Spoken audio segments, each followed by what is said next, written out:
Bonjour. Dans son recueil La légende des siècles, Victor Hugo écrit un poème intitulé La conscience, dans lequel il parle de Caïn fuyant devant sa conscience, qu'il accuse d'avoir tué son frère Abel. Caïn fuit, il fuit partout, il fuit loin, il fuit longtemps, et partout, l'œil symbolisant sa conscience est là et le regarde. Alors il décide de faire creuser une fosse, de s'enfuir le plus profondément possible.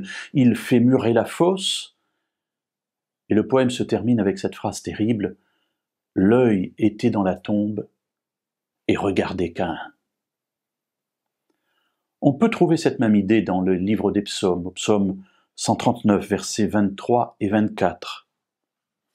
Un psaume, nous dit le texte écrit par le roi David. « Sonde-moi, ô Dieu, et connais mon cœur, éprouve-moi et connais mes préoccupations. Regarde si je suis sur une mauvaise voie, et conduis-moi sur la voie de l'éternité. » David vient de dire que partout où il va, Dieu s'y trouve, et on pourrait faire une comparaison avec l'attitude ou la situation de Caïn. Mais ici, on n'a pas le même état d'esprit. C'est David qui demande à Dieu de sonder son cœur. David sait que Dieu l'aime. David sait que Dieu est son ami.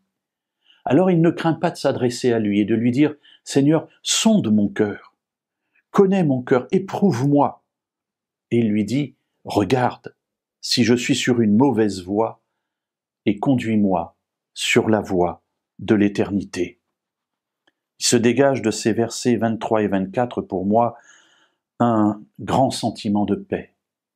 Partout où va David, Dieu s'y trouve. Partout où je vais, Dieu s'y trouve.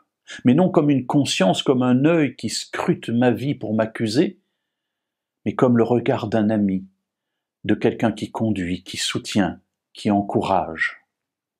Oui, Dieu sonde, non pour condamner ou abattre, mais Dieu sonde pour redresser et nous mener sur un chemin qui mène à l'éternité. Quelle merveilleuse vision!